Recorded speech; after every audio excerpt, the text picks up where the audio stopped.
嗱，最近有網友問我點解2個星期都唔出新視頻呢？因為我喺度忙緊呢單嘢，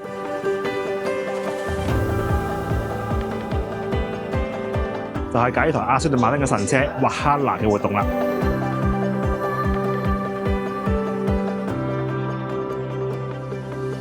嗱，呢部車咧，其實我自己係好中意嘅。點解咧？因為其實佢就沿用咗好多 F1 嘅技術，而沿用 F1 技術嘅超跑，一個就係 Ferrari，第二個就到佢啦。呢台瓦哈納採用嘅係碳纖維單體殼車架，輪圈亦用上嚟自於 F1 技術嘅鎂合金材質。呢套推桿式避震 ，F1 車迷一望就熟晒。單係外觀，你已經知道呢部跑車硬核到不得了。佢嘅動力核心係一套 4.0 升 V8 雙渦輪增壓引擎，再配合2組電機組成嘅賽道級 Hybrid 架構。總輸出高達1079匹馬力，已經直入 Hypercar 級別。除咗大神 Adrian Newey 參與設計研發，2屆世界冠軍 Alonso 喺 F1 莫納哥大獎賽期間，仲落咗賽道為呢台車做量產版嘅測試同調校。成台車嘅空氣流動都係由 F1 風洞推出嚟嘅結果。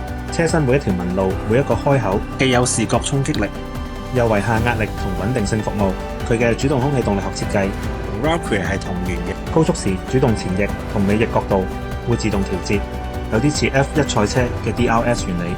入到駕駛艙，你好快就會發現坐姿超接近 F1， 腳尖高度比團點更高。呢種戰鬥姿態係完全為咗速度同反應而設。喺沃哈納身上，你睇到嘅已經唔止係一台超跑，而係 Aston Martin F1 團隊點樣將賽道科技帶到公路。嗱，呢場活動就忙完啦，又有時間打機。下一期 F125嘅攻略視頻，大家想學啲咩內容呢？歡迎喺評論區話我知喎。